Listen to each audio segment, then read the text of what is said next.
নমস্কার এভরিওয়ান, সবাই ওয়েলকাম করছে নতুন একটি রেসিপি দেখার জন্য। আশা করি আপনারা সবাই ভালো আছেন এবং সুস্থ আছেন। আজকে শুধুমাত্র আটা দিয়ে দুর্দান্ত স্বাদের একটা নতুন পিঠা রেসিপি নিয়ে আসলাম। আটা দিয়ে যে এত সুন্দর একটা পিঠা তৈরি করা যায় হয়তোবা না দেখলে বিশ্বাস করা যায় না। আটার পিঠা খেতে ভীষণ মজা, কোনো রকম ঝামেলা করতে হবে না, শুধু আটা থাকলেই চলবে। তাছাড়া এই পিঠাটা একবার তৈরি করে রেখে পুরো বছর সংরক্ষণ করে খাওয়া যাবে। এবার আসি মূল রেসিপিতে, আশা করি আপনাদের ভালো লাগবে। প্রথমে একটা পাত্রে 300 গ্রাম আটা নিয়ে নিলাম। আটার পরিবর্তে আপনারা কিন্তু ময়দাও ব্যবহার করতে পারেন। এরপরে এখানে ছোট চামচ দিয়ে 2 চামচ চালের গুঁড়ো ব্যবহার করব। আর চালের গুঁড়ো হাতের কাছে না থাকলে দেওয়ার দরকার নেই, কোনো সমস্যা হবে না। তবে চালের গুঁড়োটা দিলে একটু মুসমুসে হবে, খেতে ভালো লাগবে। আর স্বাদ মতো লবণ দিয়ে দিলাম। এবার খুব ভালোভাবে মিশিয়ে নিতে হবে। ভালোভাবে মিশানোর পরে এখানে জল দিয়ে একটা পাতলা বেটার তৈরি করে নিতে হবে। তবে নর্মাল জল ব্যবহার করা যাবে না, হালকা কুসুম গরম জলটা ব্যবহার করতে হবে। মানে জলটা কিন্তু পুরোপুরি ফুটিয়ে নিতে হবে। এরপরে আঙ্গুল যেন চুবানো যায় সেরকম গরম রাখতে হবে। এরপরে এই জলটা ব্যবহার করে একটা বেটার তৈরি করে নিতে হবে। আর বেটারটা যেহেতু আঠালো করে তৈরি করে নিতে হবে, অবশ্যই কিন্তু গরম জলটাই ব্যবহার করতে হবে। আর আমি খুব ভালোভাবে এখন মিশিয়ে নেব। জলের পরিমাণটা একবারে দেওয়ার দরকার নেই। আর আটা ময়দার যে বেটারগুলো সেগুলো জলের পরিমাণটা কিন্তু একটু বেশি লাগে। তাই একবারে জলটা না দিয়ে অল্প অল্প করে জলটা দিলে বেটারটা তৈরি করলে ভালো হবে।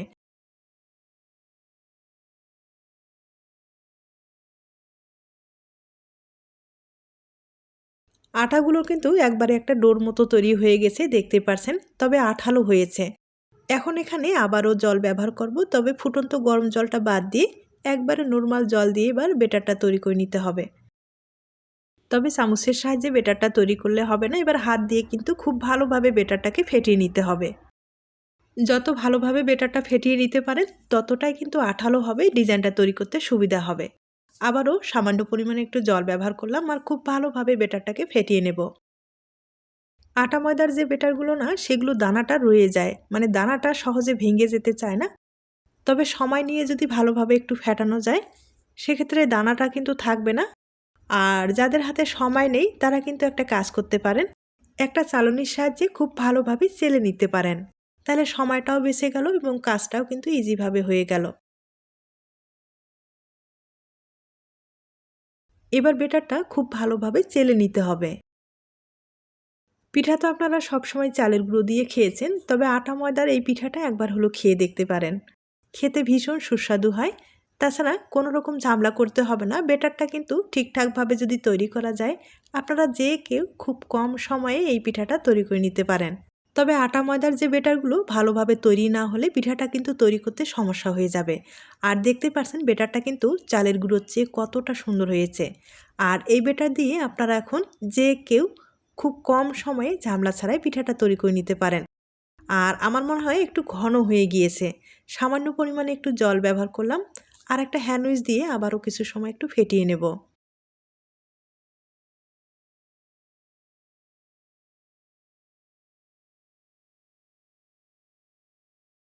এবার আমি বেটারটা কিন্তু খুব ভালোভাবে ফেটিয়ে নিলাম আর ঘনত্বটা আপনাদের দেখিয়ে দিচ্ছি। এরকমই ঘন থাকবে, এর চেয়ে পাতলাও করা যাবে না বা ঘনও তৈরি করা যাবে না। এখন যেটা করতে হবে, সামান্য বেটার একটু আলাদা করে নিচ্ছি। আমি কিন্তু 2টা ফুড কালার ব্যবহার করব। আর আপনাদের ক্ষেত্রে যদি ফুড কালারটা পছন্দ হয় দিয়ে দিবেন, না হলে স্কিপ করতে পারেন, কোনো সমস্যা নেই।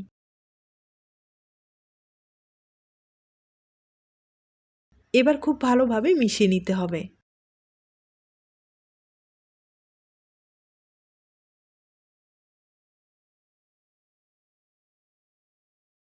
বেটারগুলো আমি রেডি করে নিলাম। এবার বেটারগুলো প্লাস্টিকের ব্যাগে ভরিয়ে নেব। আমি কিন্তু একবারে নরমাল প্লাস্টিকের ব্যাগে বেটারগুলো ভরিয়ে নেব।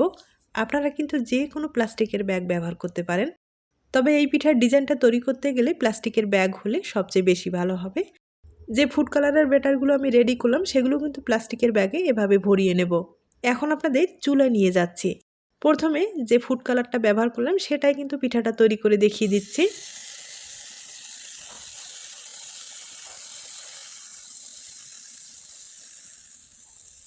একবারে সহজভাবে এই ডিজাইনটা তৈরি করা যায়, শুধু ঘুরিয়ে ঘুরিয়ে এভাবে ডিজাইনটা তৈরি করে নিতে হবে।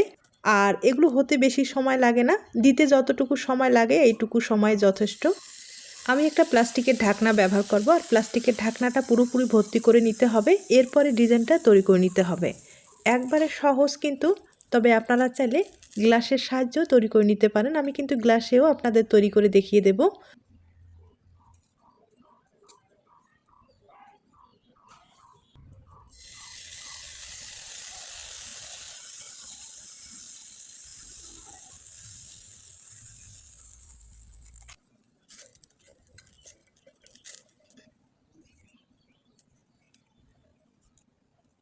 আমি কয়েকবার পিঠাগুলো তৈরি করার পরে প্লাস্টিকের ঢাকনাটা ভর্তি করে নিলাম।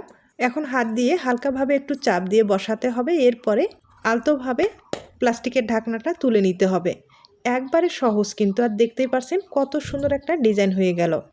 একইভাবে আমি আরও কয়েকবার আপনাদের তৈরি করে দেখিয়ে দিচ্ছি। এই ডিজাইনটা তৈরি করতে গেলে গরম অবস্থায় কিন্তু পিঠার ডিজাইনটা তৈরি করে নিতে হবে। ঠান্ডা হওয়ার পরে এই ডিজাইনটা তৈরি করতে পারবেন না। তবে আপনারা চাইলে এই পিঠাটা বড় ঢাকনার সাহায্যে তৈরি করার পরে বড় পিঠা তৈরি করে নিতে পারেন। আর যদি আপনারা ছোট ছোট পিঠা তৈরি করতে চান, সেক্ষেত্রে কিন্তু ছোট বাটি অথবা ঢাকনা ব্যবহার করতে পারেন। তবে এই পিঠাগুলো তৈরি করার পরে কিন্তু রোদ্রে শুকাতে হবে। এগুলো ফ্যানের নিচে রেখে শুকানো যাবে না। পুরোপুরি রোদ্রের ব্যবস্থা থাকলেই তাহলে কিন্তু এই পিঠাগুলো আপনারা তৈরি করে নিতে পারেন। আর আটা ময়দার যে পিঠাগুলো, সেগুলো কিন্তু পুরোপুরি রোদ্রের দরকার হয়। রোদ ছাড়াই এই পিঠাগুলো কিন্তু শুকানো যাবে না। আর চালের গুঁড়ো দিয়ে যদি এই পিঠাটা আপনারা তৈরি করে নেন, সেক্ষেত্রে কিন্তু রোদ্রের ব্যবস্থা না থাকলেও চলবে। ফ্যানের নিচে রেখেও কিন্তু আপনারা শুকাতে পারেন।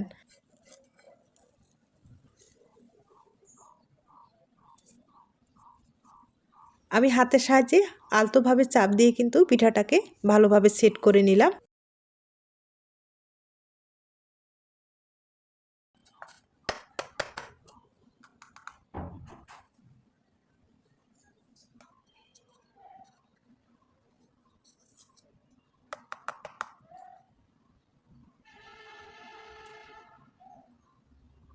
একবারে সহজ পদ্ধতিতে পিঠা রেসিপিটি তুলে ধরার চেষ্টা করলাম। আপনাদের যদি ভালো লেগে থাকে অবশ্যই বাড়িতে ট্রাই করে দেখতে পারেন। আর একইভাবে যে সাদা ব্যাটারটা আমি তৈরি করলাম, সেটাও কিন্তু একটা তৈরি করে দেখিয়ে দিচ্ছি। এবার কিন্তু গ্লাসের সাহায্যে আপনাদের তৈরি করে দেখিয়ে দেব।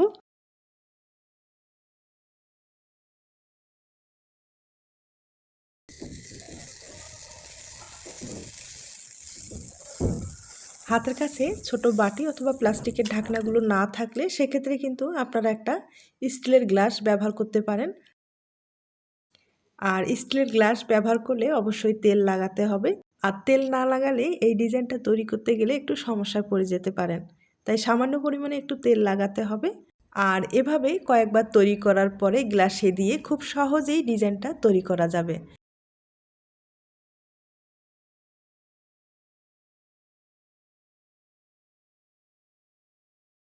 এখন এই পিঠাটাকে হালকাভাবে চাপ দিয়ে বসাতে হবে। তার জন্য আরেকটা স্টিলের গ্লাস ব্যবহার করব।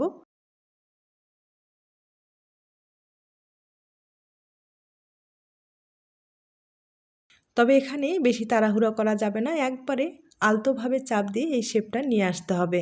এখন একটা প্লেটে আমি ঢেলে নিব।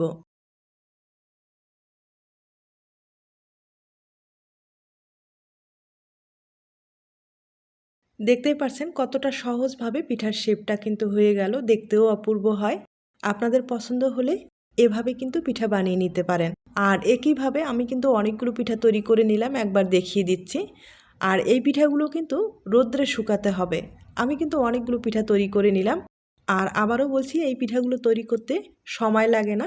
শুধু বেটারটা যদি আপনারা ঠিকঠাকভাবে তৈরি করেন না, তাহলে পিঠাগুলো তৈরি করতে কোনো রকম সময় লাগবে না। কম সময়ে আপনারা অনেকগুলো পিঠা তৈরি করতে পারবেন। পিঠাগুলো আমি রোদ্রে শুকিয়ে নিলাম, আর 2 দিনের মতো শুকাতে সময় লেগেছে। এখন এই পিঠাগুলো আপনারা দীর্ঘদিন পর্যন্ত সংরক্ষণ করতে পারবেন। তবে মাঝে মাঝে অবশ্যই একটু রোদ্রে দিতে হবে। রোদ্রে না দিলে এই পিঠাগুলো কিন্তু নষ্ট হয়ে যেতে পারে। এখন কয়েকটা পিঠা আমি তেলে ভেজে দেখিয়ে দিচ্ছি। আর পিঠাগুলো কিন্তু একটু ডুবো তেলে ভাজলে বেশি ভালো হয়।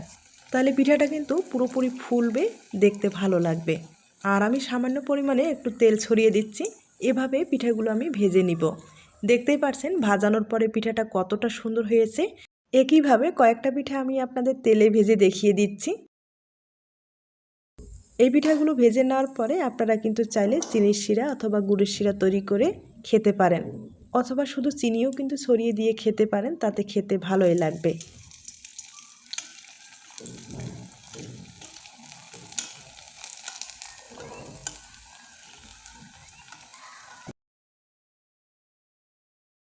এই পিঠাগুলো যদি ভালোভাবে শুকানো যায় না, প্রত্যেকটা পিঠাই এভাবে ফুলবে, কোনো রকম সমস্যা হবে না, দেখতে ভীষণ সুন্দর হবে। আর হয়তোবা বুঝতে পেরেছেন আটা দিয়েও যে এত সুন্দর একটা পিঠা তৈরি করা যায়। আটার পিঠা আমি আবারও বলছি, খেতে ভীষণ সুস্বাদু। আপনাদের যদি পছন্দ হয়ে থাকে তাহলে কিন্তু আটা দিয়ে এই পিঠাগুলো তৈরি করে নিতে পারেন। তবে আটার পিঠাগুলো প্রচণ্ড রৌদ্রে শুকাতে হয়, আর না শুকালে এগুলো কিন্তু নষ্ট হয়ে যেতে পারে। তাই বলবো, যদি আপনারা পিঠাগুলো তৈরি করেন অবশ্যই ভালোভাবে শুকাতে হবে। আর শুকালে আপনারা দীর্ঘদিন পর্যন্ত সংরক্ষণ করতে পারবেন এবং তেলে দেওয়ার সাথেই কিন্তু ফুলে ডবল হয়ে যাবে, দেখতেই পারছেন। এভাবে আমি কয়েকটা পিঠা আপনাদের ভেজে দেখিয়ে দিচ্ছি। তবে পিঠার এই রেসিপিটি আপনাদের কাছে যদি ভালো লেগে থাকে বা আপনার কোনো উপকারে আসতে পারে, তাহলে কিন্তু একটা লাইক দিতে পারেন। আর আবারও বলছি, এই পিঠাগুলো যখন ভেজে নেবেন একটু ডুবো তেলে ভেজে নেওয়ার চেষ্টা করবেন, তাহলে দেখবেন পিঠার শেপটাও ভালো আসবে এবং পিঠাটা ফুলে কিন্তু ডবল হয়ে যাবে। এখন আপনাদের পরিবেশন করে দেখিয়ে দিচ্ছি। আমি একইভাবে অনেক কয়েকটা পিঠাই ভেজে নিলাম, আর আগে থেকে একটু গুড়ের শিরা তৈরি করে রেখেছি। এবার পিঠাগুলোর উপরে একটু ছড়িয়ে দেব, তাহলে পিঠাটা খেতে কিন্তু দুর্দান্ত লাগবে। আপনারা চাইলে চিনির শিরা তৈরি করেও দিতে পারেন, অথবা শুধু চিনি ছড়িয়ে দিয়েও খেতে পারেন, তবে গুড়ের শিরাটা হলে সবচেয়ে বেশি ভালো লাগবে। আর এখন আপনাদের ভেঙে দেখিয়ে দিচ্ছি। দেখতেই পারছেন পিঠাটা কতটা মুচমুচে হয়েছে, আর এরকম ধরনের মুচমুচে পিঠা খেতে খুব ভালো লাগবে। আজ তাহলে এ পর্যন্ত, নতুন কোনো রেসিপির সাথে আবার দেখা হবে। সবাই ভালো থাকবেন এবং সুস্থ থাকবেন।